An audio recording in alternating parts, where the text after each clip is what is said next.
If you don't go to www.NTTFGPOD.com and subscribe, you're crazier than Britney Spears' ex at her wedding. I'm Rock. And I'm Archie. Well, our opinions, they might not matter to some, but... What are you doing in there? It's a podcast. Immature, crass, trashy. And those are their good qualities. These poor schmucks are a couple of IQ points away from eating paste. But when it comes to music, sports, and comedy, well, that's all they know. You're listening to Not These Two Fucking Guys. Not These Two Fucking Guys podcast. Old tired eyes of Archie stared at me. What are these eyes saying to you right now? I need some motherfucking sleep. So, as probably all in the entire rock world knows, that this is Kiss's End of the Road tour. Again? Yeah, right.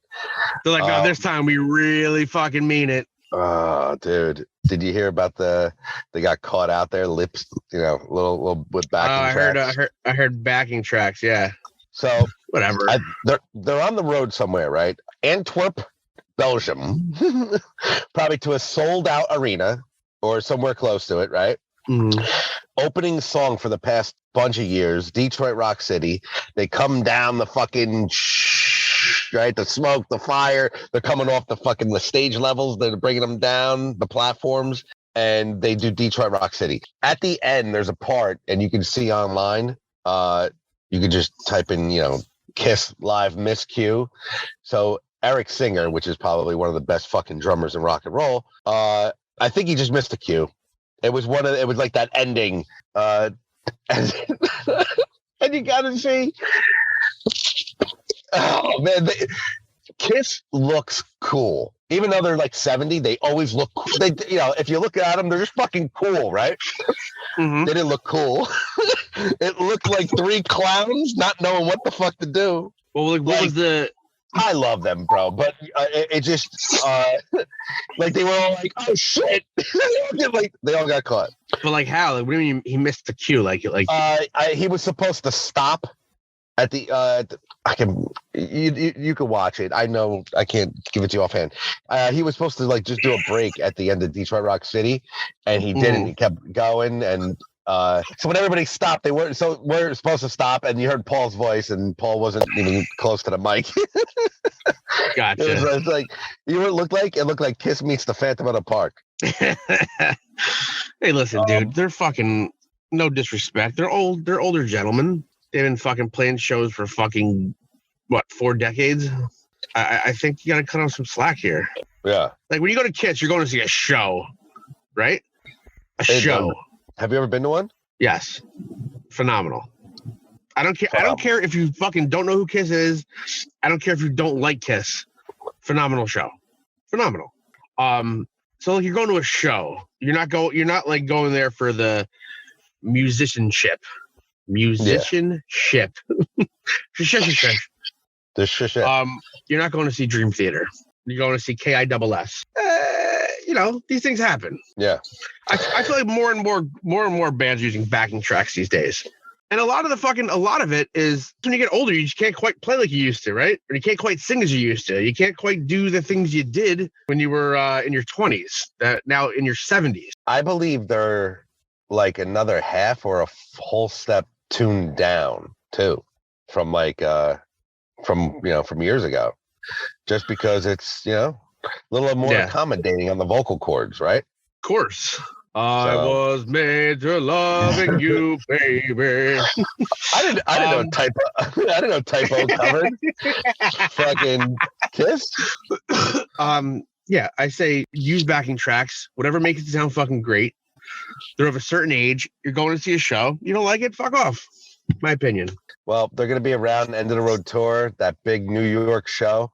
I'm just wondering if they are going to have a rebuttal. Like, you kind of got caught out there, right? Like, are you going to... That's one of the things where you just fucking let it die on the vine. Don't even fucking acknowledge it. Keep going. Next what stop. Happened? Wait, what article? I never even saw that article. Yeah. Right? They're like, what? Backing what? Backing who? You better back up. Don't even acknowledge it. Don't even know. Or do something crazy on your next show where like people forget about it quickly. Don't mess with Kiss. That is what it is. Arch, our New York Yankees are absolutely fucking crushing it. Yes. We haven't talked about the Yanks in a while. Please go. Crushing it, dude. Best record in fucking baseball. And all these, how do I say this, jerk-offs. The first 2 weeks of the season were like, Cashman didn't do enough. He didn't do anything. What a terrible offseason. They're going to be shit. This losing streak, blah, blah, blah. Where are you now? Grow up. It's a long fucking season. First off, Cashman makes decisions, and he's confident in his decisions. And he should be, because he's good at what he does. They have the best starting rotation in baseball. Garrett Cole, Nasty Nestor Cortez, Jordan Montgomery, Severino, Jamison Tyone. Aaron Judge's contract's up after the year. Mm-hmm. They couldn't come to an agreement before the year started. And Judge said, if we can't get to agreement before the season, I don't want that distraction. I'm not talking about during the season. Yeah.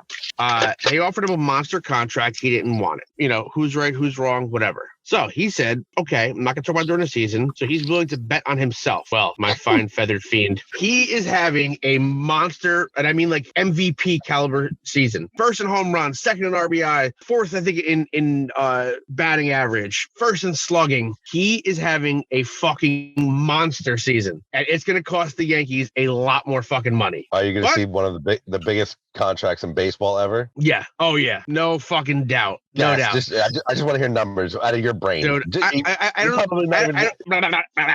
even know, dude. I don't even know, but it'll be the highest grossing contract to date. It has to be. Who's up there right now? Is Mike Trout still up there? Yeah, Mike Trout's up there. Our Jersey boy Mike Trout. Wish the Yanks had him. But Mike Trout's Angels are going to be aggressively going for Judge. You know the Mets are going to fucking throw money just to fuck with the Yankees and drive the offer up even more. But dude, he legitimately is like, all right, no problem. It's not what I wanted. I'm going to turn down the contract. Not talking to the end of the year. Willing to bet on himself. And he is making himself a fucking ton more money. Now, listen, I get the Yankees standpoint. The Yankees, Judge did get hurt a lot and hasn't played really a full season. Yeah. But, goddamn, man, he is carrying the team on his back. He's so good. So he's coming into his own, kind of, right? Yeah. Because don't forget, what is this? His third, fourth year? Fourth year, I believe. Fourth, fifth, probably fourth. Maybe it took him just to get his feet wet and be like, all right, now I know how to own this league. Well, I'll tell you what I think what changed is, so he's a big dude with a big strike zone. He's the kind of guy that likes to extend his arms, generate the power, for power hitting. His bat, I think he's improved with, first off, his eye is impeccable. He doesn't chase bad balls anymore. You really got to pitch him strikes, and when you do, you're fucked. But his play discipline's great. His bat through the zone is, for such a, you see him, he looks like an action figure. Yeah. For somebody that big, his bat through the zone is so quick. And dude, I gotta say right now, the best player in baseball. Wow. All right. So they're gonna have to come back. Yanks. So they're gonna have to come back with a contract next year. You're saying? Oh yeah. At the end of the year, they're gonna. At the end of the year. They better be allocating money right now, like saving up money, because it's gonna be a fucking haul. Haul. We're looking at Mike Trout. We're looking at 12 years, $426.5 million, $37 million a year. I think that is something like that. Yeah, not bad. That's not bad. If that's the case, Judge will be over $50 million a year. It's something ridiculous. That'd be crazy, wouldn't it? That would be fucking nuts. Do you know what would happen? God forbid the Yankees lose that. Do you know what would happen in New York if he got that salary and he went to shit?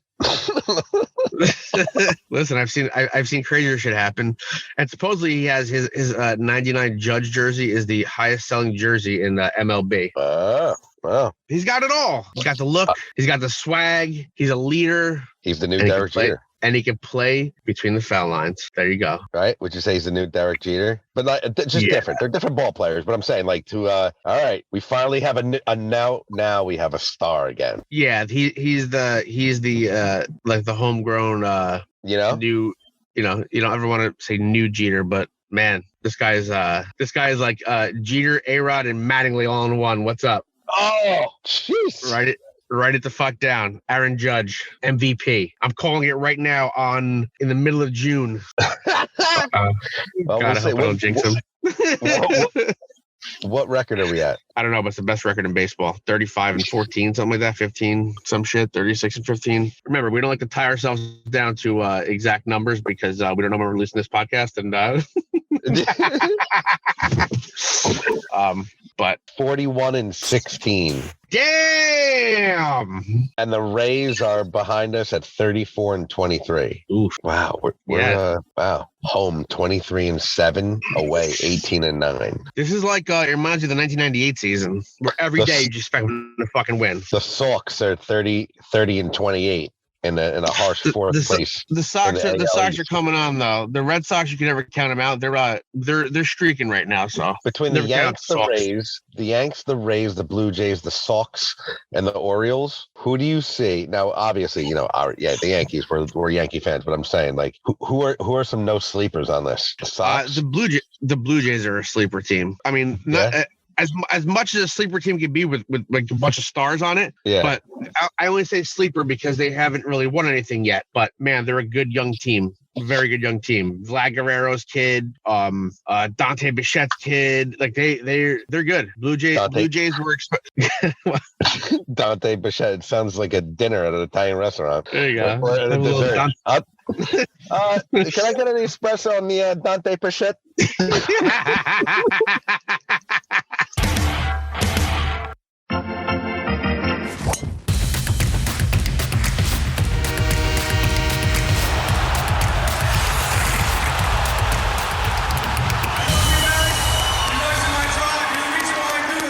Arch, I'm excited to have our guest tonight back with us. Yes. One of our favorite fighters, currently ranked number 5 in the UFC women's bantamweight division. Please welcome back to Not These Two Fucking Guys podcast, Ms. Raquel Pennington. What's up, guys? How are you? Yes. Good. Yes. How are you? I'm doing well. Melting from this heat right now. You're out in Colorado, right? Yeah. What's the temperature out there now? We're in Jersey and it's not that bad. It's like 75. Right now it's like 89, but that dry heat just gets you. And I like winter and I like the cold, so any kind of heat just gets me. Yeah. Well, before this, I was on Instagram and I saw a picture of you hiking in South Dakota. Yeah. And as I just shoveled 4 tacos before this interview into my mouth, I see you hiking at the Crazy Horse, eating a protein bar. Yeah. How was that? That looks like a dope view right there. Yeah, it was really cool. Once a year, I guess they allow you to hike to the top of the monument. So we decided to go out there. I went to go visit those monuments, Mount Rushmore and Crazy Horse, back in October. And it was just a really cool experience. And of course, like I always want to get the best experience. And then they mentioned the hike. So me, Tisha, and 2 of our friends, we got together and we went up there and we had a good time. The weather was a lot different than here. And we actually got like hail and rain and all kinds of stuff. So we were just experiencing everything. Oh, that looks a lot of fun up there, man. I heard that South Dakota gets like crazy hail. I'm watching a show about the Sturgis motorcycle rally, and all of a sudden, like you just see like it looks like the end of the world is coming. Like the sky goes black, and the hail is like golf balls. Yeah, I'm used to Colorado getting the hail and stuff and whatnot. We were actually supposed to get hail this past weekend, so I was like, oh, we're gonna miss the weather. And then we got up there, and it said thunderstorms, but then all of a sudden it just started hailing and. Yeah, they were pretty large size hail. And then it looked like winter out. The whole ground was white. It was crazy. So how's your hand? Now, I don't know. You are you due for surgery or you've had it? No, I already had surgery, but my hand, like, can you see it? Yeah, it looks like it's making a right. Yeah, it won't straighten. I can't make a fist yet. And so. Oh, gosh.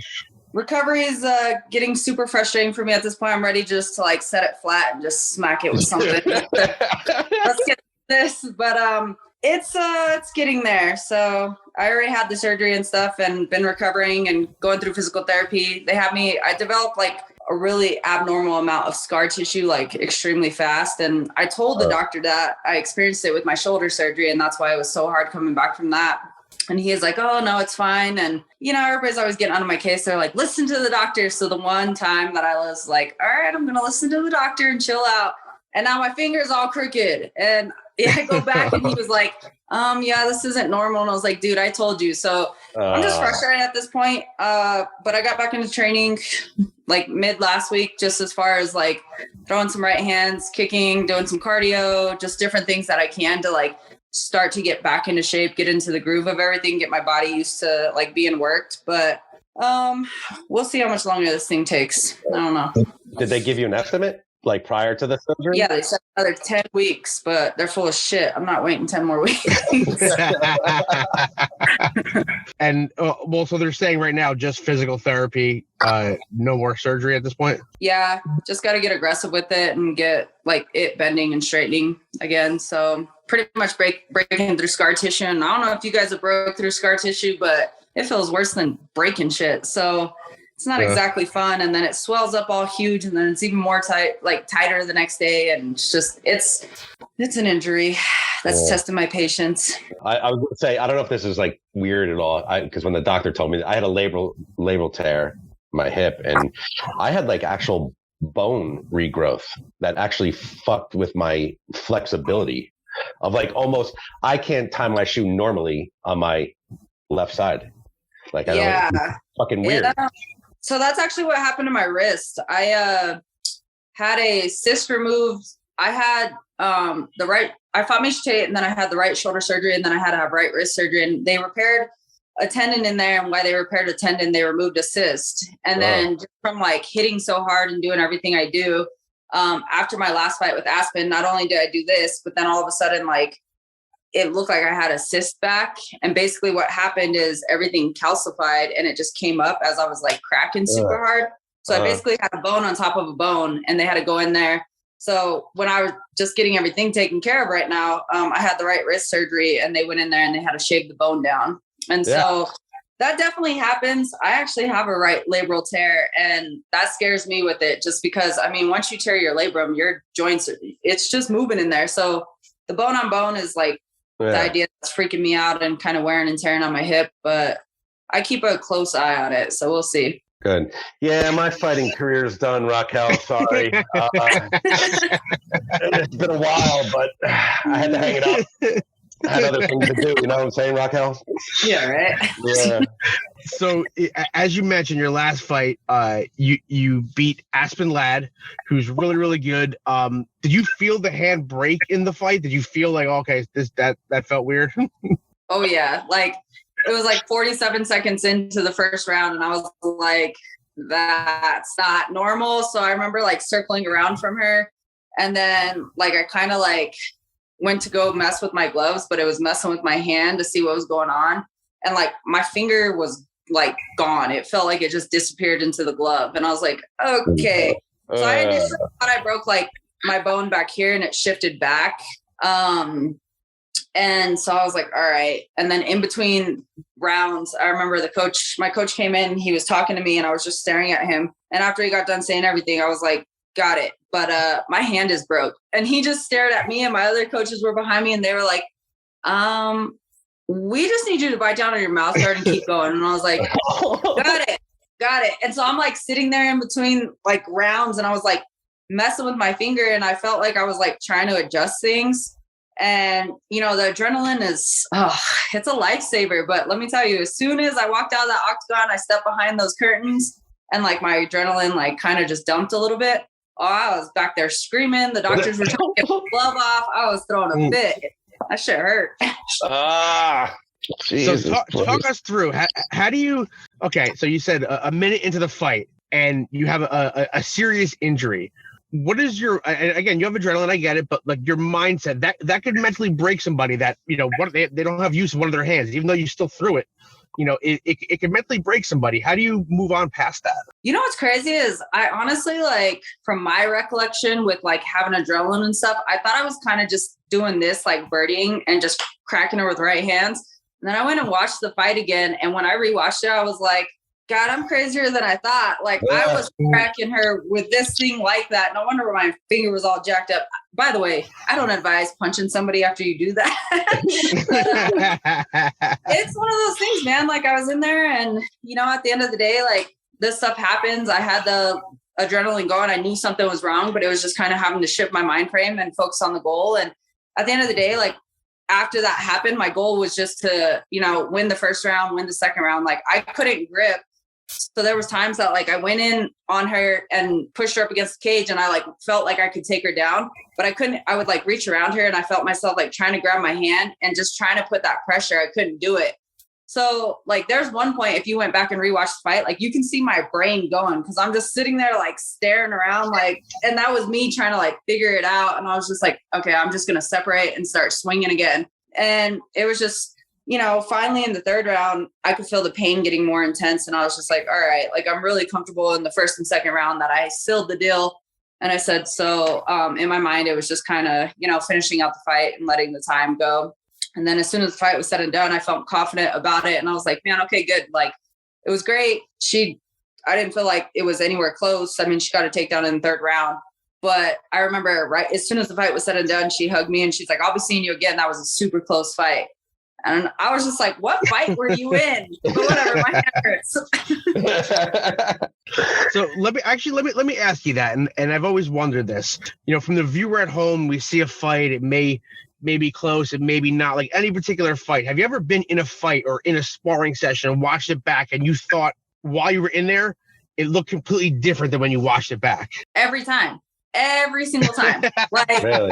I can have the worst spar session, even what I feel like is the worst fight. And then I go back and watch it and I'm just like, it doesn't feel like what it feels like is nothing of what it looks like. So it's always different. And, you know, I get frustrated in training and stuff and, you know, I push myself hard. And when I'm in the gym, sometimes I get out of there and I'm just like, that was a shit show. And my coaches are like, what are you talking about? And I'm like, I didn't do nothing right. And I'm just getting like frustrated. And now they've gotten to the point they're like, just watch the film. And so I'll go back and like watch the film and I'm like, all right, okay, I got it. And then of course I'll break down things like, and then to be able to progress and stuff. But yeah, it always feels different. After the fight, you called out Sarah McMahon for a title eliminator. What was the impetus behind that? You know, I just feel like, so for the longest time, it's always been like, Amanda, me, Sarah, with like all these statistics and everything. And Sarah's on a little bit of a roll right now. You know, I mean, you have Holly at the time, she was like injured. And then I actually originally, before this fight happened, I was going to fight Ketlin Vera. And then they called me and they were like, hey, Holly's back. So we want her and Ketlin to fight. And so, you know, Aldana has her injuries. And I just feel like it's not long before Sarah gets her opportunity as well. So just given like, sure, everybody who's ranked above me and stuff and just the way the rankings were. And then on top of that, like I said, the statistics, when they bring up like the women's bantamweight, it'll be like Amanda with whatever wins, me, and then Sarah. So it's just like, you know, like Sarah and I were supposed to fight last September or the September before that, but I sustained a neck injury that I had to pull from the fight a month and a half out. And so it was kind of one of those things that was just like my train of thought. But in reality, like, I really think that the title elimination fight would be me and Ketlin.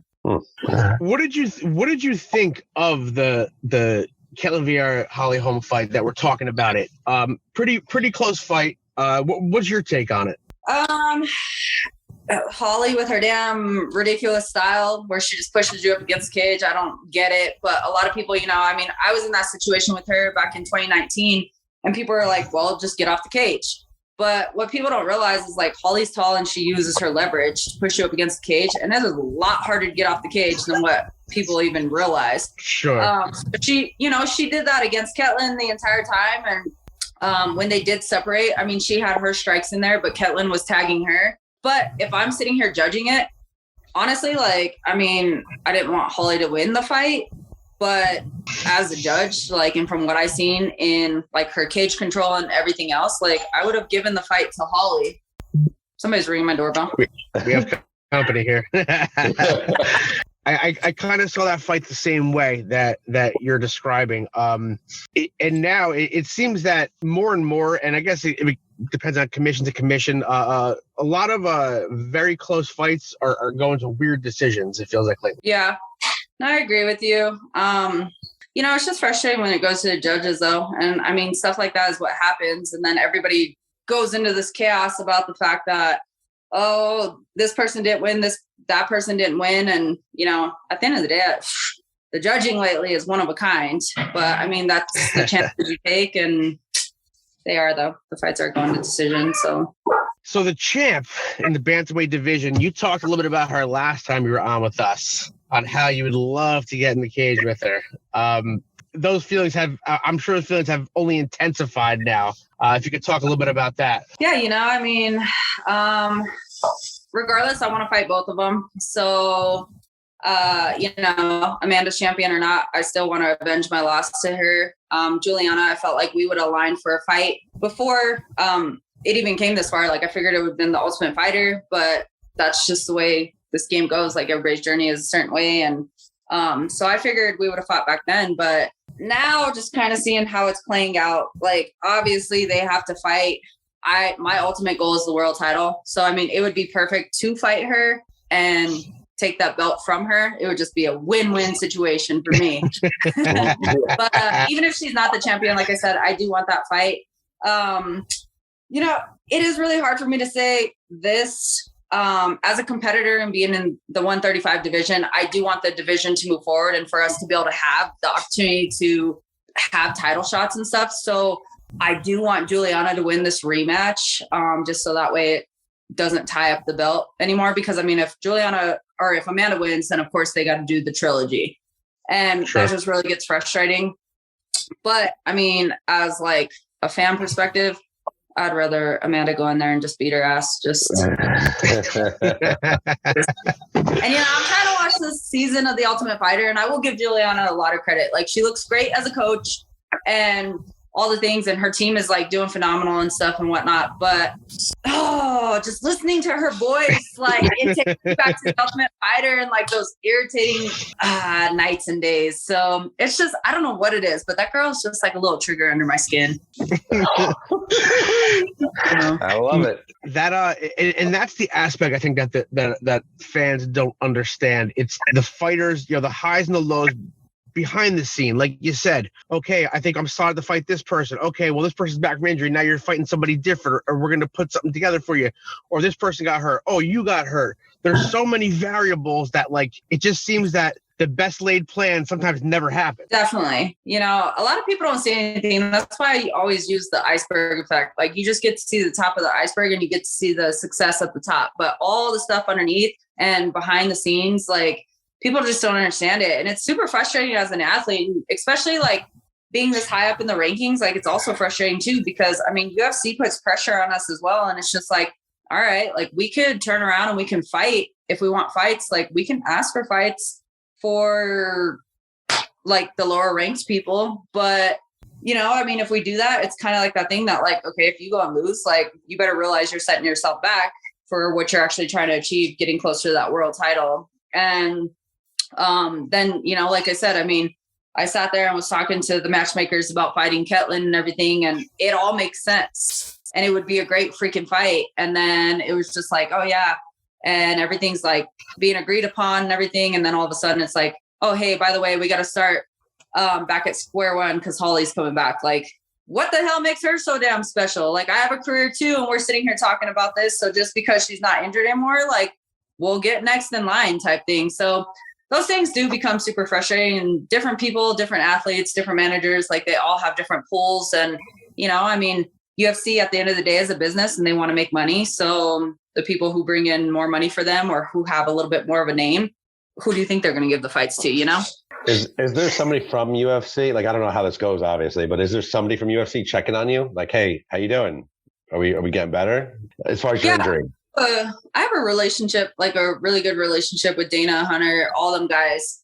And, I mean, they reach out, how's things going? Mick will reach out and stuff, and they check in and whatnot. So I've always had a great relationship with them, and it makes it easy to like work well with them and kind of like progress my career. I do know athletes, like, they have different relationships, and no relationships at all. So it's tougher for them to do things, or they don't have much opportunity. And so, you know, just talking as athletes, we hear lots of different stories and different perspectives and stuff. But as far as mine, like I have a great relationship with them and they do check in. Cool. Well, that's because every time they call, they're like, "Hey, Raquel, do you want to?" You're like, "Yeah." Exactly. Every fight. I don't turn down a fight. I said that last time. I'm like, again, there's no easy fights in UFC, but Jesus Christ, man, you don't get a break.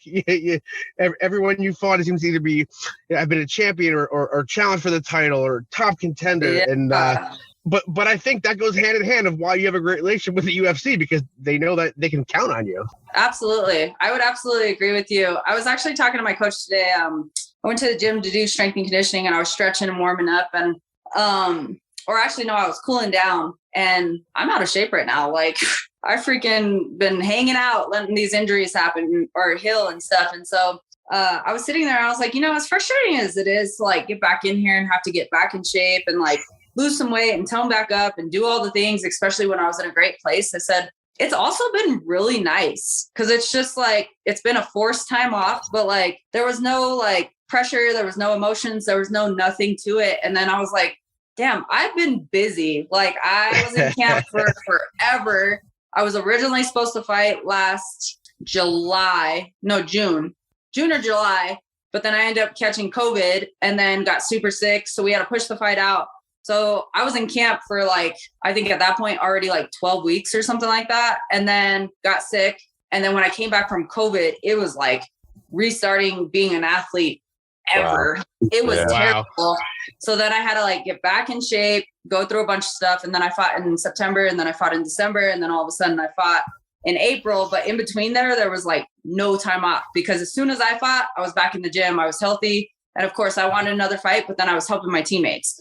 Then they would fight. And then I got offered the fight with, or I was supposed to fight. Who the hell was I supposed to fight? Oh, Julia Avila or whatever. And then Macy stepped in and we fought. Same thing, no injuries. So then, you know, I took a little trip, went to go visit family, came back and immediately started helping everybody with camp. And I just didn't give myself the break. And when I sat there and thought about it today, I was like, man, my body is probably thanking me right now. Like I needed that break. That's why your finger doesn't want to straighten out like that. It's like, no, we're doing this for you. We're not ready yet. We're not ready. Yeah. Probably. And that doorbell was the pizza. We know. We know. Right. So this is a little while ago. It's like a Saturday morning or something. I forget what it was. I go on social media and I see that what I thought was our friend Raquel Pennington getting dragged in the Johnny Depp Amber Heard drama. And I said, what? I'm like, Arch, check this. And then I read it, and obviously, but talk about that. That was funny. Man, that was a damn shit show, but it was a comedy show at the same time. Like, it was just like, you know, it was crazy because obviously I had nothing to do with it. So it was just like people were attacking me left and right. And I was just kind of making the best of the situation. And of course, I mean, we're accessible, and people like, what amazes me is how you can take the time out of your day to go send the messages that these people were sending. Like I was just like, I don't understand people. And this is why the world is the way it is. This is why there's so much segregation, so much hate, and like everything that's going on because of stupid shit like this. But the part that cracked me up was just how everybody was so invested. And it's like, you're going to be so invested, you would think you would have your facts together. So the fact that everybody's attacking me and they had no clue, it's like, it just shows the way everybody works with each other. Like 1 minute, like they just feed off of each other. And so, the popular thing right now is justice for Johnny. So we are Team Johnny, and we are going to attack this person. And then of course you have media that can't report for shit these days. Like they're sitting here, former world title challenger Raquel Rocky Pennington, this, that, or another. And it was just like, this is why shit's getting mixed up. Like, it was crazy, but I was getting so much freaking hate mail. I was getting like anonymous emails. Like people were actually taking the time to sign up for like anonymousemail.com or whatever and send me emails. And then the best part is people were commenting left and right on every photo I would post.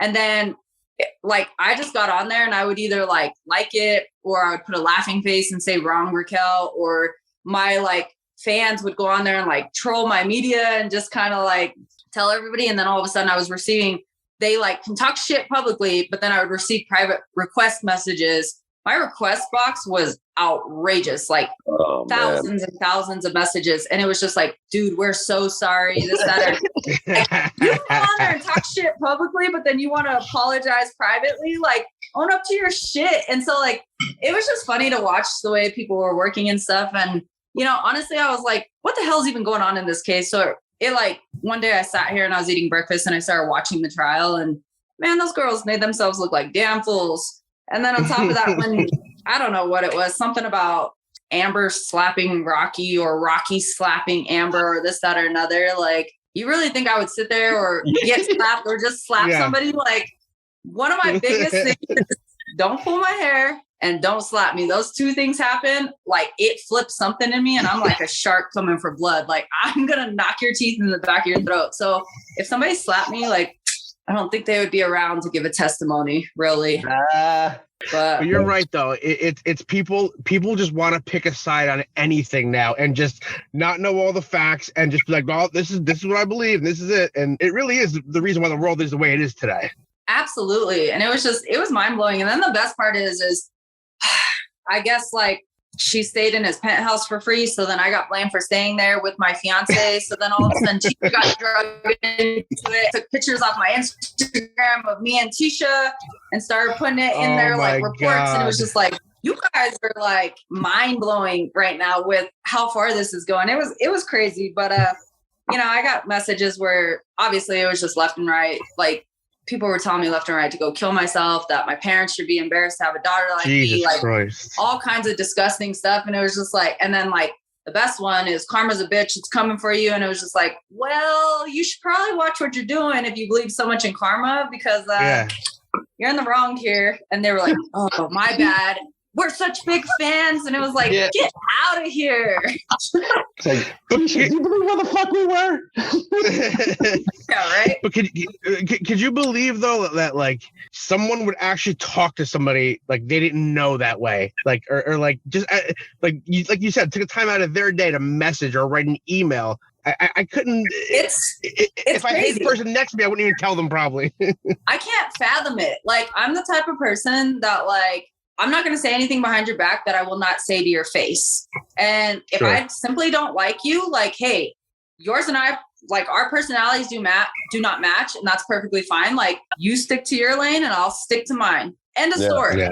But the fact that like people just sit here, like I was literally getting books, like emails that were like long. And when you're staring at your phone and you have something written like this long, like that is a book in an email.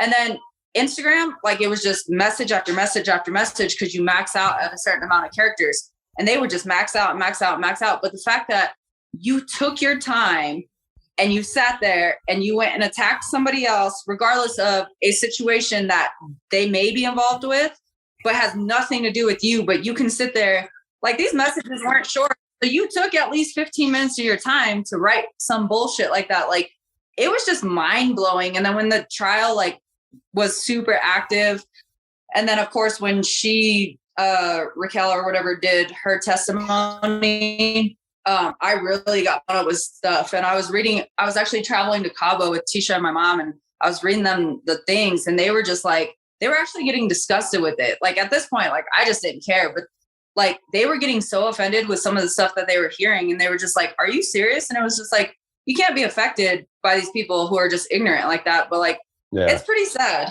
It really is sad. I could never like, I might tell you you're a dumbass and I don't like you or something stupid, but like, I'm never going to tell you like, hey, like you're a piece of shit human being. Like you should be embarrassed to be on this earth. Like your parents should be embarrassed that you should go kill yourself. Like, why do you think suicide rates and stuff are so damn high these days? You cut somebody down so much and you keep going at people and just be that disgusting person because what, you're unhappy with yourself. Like it's sad. I feel uncomfortable leaving a Yelp review. Right? Right? I'm like, is this nice enough? I'll just give 5 stars, even though you were kind of a dork here. I'm not gonna. Well, listen, we really appreciate you for who you are, what you do, how you handle everything, giving us some time while you're healing up. I know that, yeah, obviously when we want to talk to you again, when we get a fight lined up, Tell everybody where they can find you. Or actually, after all this shit, maybe you don't want to be found. Like, maybe just Google Raquel and Amber Heard and everything will come up. No, but you can find me on Twitter, Rocky P MMA, and then Instagram is Raquel_Pennington.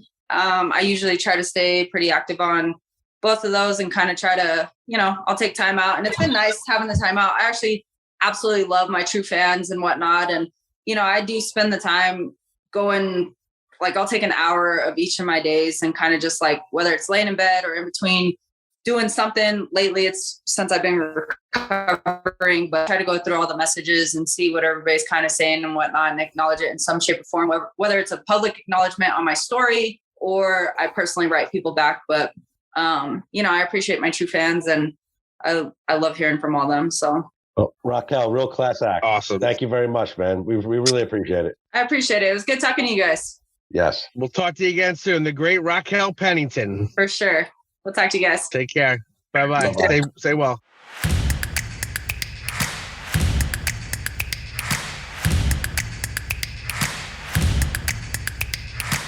If you just heard us talking to our girl, Rocky, don't be cocky. Fucking Nice. eat a chicken Slovaki. Then you just listen to Not These Two Fucking Guys podcast. We out.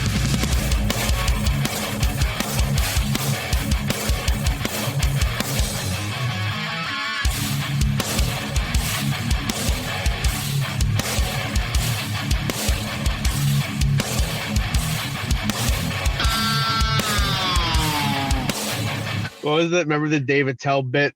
He goes, you get caught jerking off. Someone walks in. Quick, go get help. My hand and my dick are fighting again.